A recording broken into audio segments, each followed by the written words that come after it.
लो दोस्तों, स्त्री को कामिनी नहीं जीवन संगनी समझे। एक मज़ेदार कहानी। एक गांव में कुमार नाम का एक कुम्हार रहता था।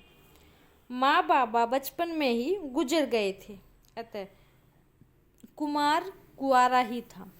माँ बाबा की मौत से उसके नाजुक हृदय को एक ऐसा आघात हुआ कि वह दिन रात गुमसुम रहने लगा। गांव वालों ने उसे बहुत समझा, किंतु उसे समझ नहीं आया। फिर एक दिन वह गांव से दूर एक पहाड़ी पर झोपड़ी बनाकर रहने लगा, किंतु जीने के लिए अर्थोपार्जन तो करना ही था। कुछ दिन तक तो वह सदमे में से निकल ही नहीं पाया, किंतु एक दिन उसे एक बाबा मिले। बाबा ने जब जाना कि वह पहाड़ी पर अकेला रहता है तथा उसके माता पिता नहीं रहे, तो वह भी उसके साथ रहने लगे। बाबा और कुम्हार की जोड़ी खूब जमी। बाबा ने धीरज बंधाया कि आना जाना तो संसार का नियम है बेटा, उसे इतना दुखी नहीं होना चाहिए तथा अपने नए जीवन की शुरुआत करनी चाहिए। बाबा ने उसे याद दिलाया कि अपने पिता की शिक्षाओं का अनुसरण करे। कुमार को बात समझ में आ गई। उसने पिता के सिखाए अनुसार कुमार ने मिट्टी के घड़े बनाना शुरू कर दिया। जब सभी घड़े बनकर तैयार हो गए तो वह उन्हें पकाने के लिए जंगल से लकड़ी लेने गया। जंगल से जब वह लकड़ी लेकर आ रहा था तो उसे प्यास लगी, लेकिन जंगल में पानी कहाँ मिलता। उसने एक पेड़ पर चढ़कर चारों ओर अपनी नज़रें दौड़ाई तो ज्ञात हुआ कि कुछ दूर एक सरोवर है। वह पेड़ से उतरकर लकड़ियों का गट्ठर अपने सिर पर रखकर सरोवर की ओर चल दिया। थोड़ी देर बाद जब वह वहां पहुंचा तो उसने देखा कि कुछ स्त्रियां सरोवर में जल क्रीड़ा कर रही थी। जैसे ही उन्होंने कुमार को देखा, उन्होंने उसे तुरंत पानी पीकर चले जाने का आग्रह किया।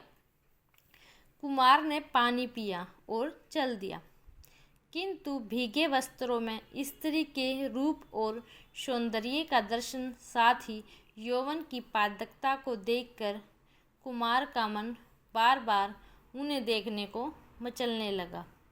वह चाहता था कि वह उनसे मित्रता करे, किंतु अपरिचितों से बात आरंभ कैसे करे, इसका उसे कोई ज्ञान नहीं था। और वैसे भी स्त्रियों ने उसे वहाँ से चले जाने को कहा था। इसीलिए ललचाते हुए भी कुम्हार लाचार होकर चल दिया। घर पहुंचकर उसने आसमान की ओर देखा तो बादल गिर रहे थे, अतः उसने लकड़ियों को काटकर घड़ों को उस पर जमाया, किंतु इस समय भी उसके मानस पटल पर सरोवर वाला ही दृश्य नाच रहा था। अतः वह उन्हीं ख्यालों में खोया हुआ सो गया। उसे नींद इतनी गहरी आई कि बाहर हवाएं चलने का उसे कुछ भी आभास नहीं हुआ। कुछ देर बाद वर्षा होना आरंभ हो गया। उसके घड़े तथा लकड़ियाँ सभी बाहर ही पड़े थे, अतः सभी घड़े टूट गए और लकड़ियाँ गीली हो गई।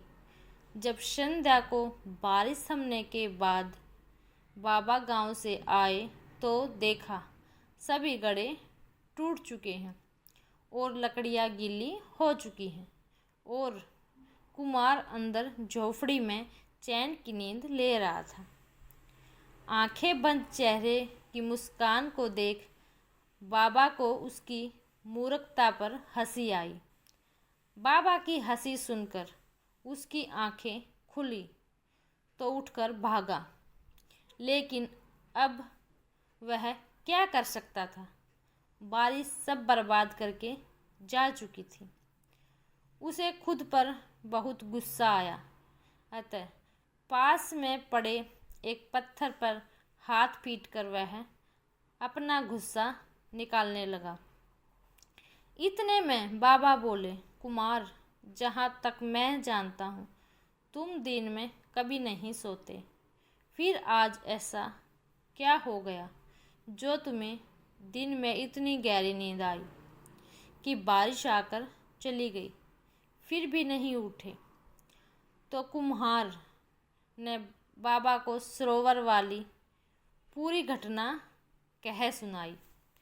यह सुनकर बाबा बोले, बेटा, स्त्री के जिस रूप की तुम आकांक्षा रखते हो उसके दर्शन मात्र से तुम्हारा यह हाल है। तो यदि वह तुम्हें मिल गई तो फिर क्या होगा, अंदाजा लगा सकते हो।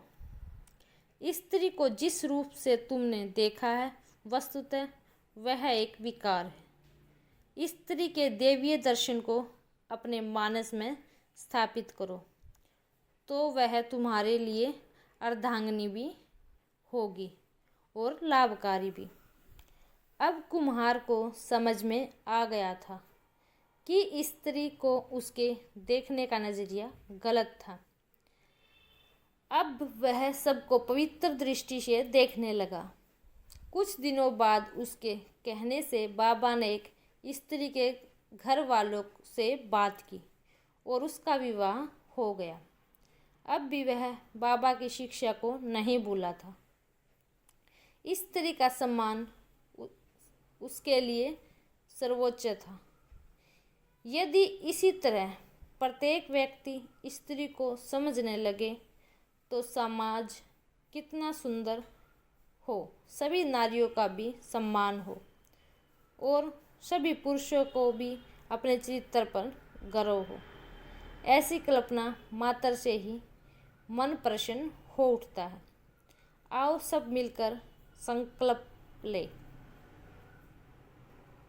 नारी का सम्मान हो, अपना देश महान हो। अगर आपको ये मेरी वीडियो पसंद आए तो please like, share, subscribe my channel. धन्यवाद दोस्तों।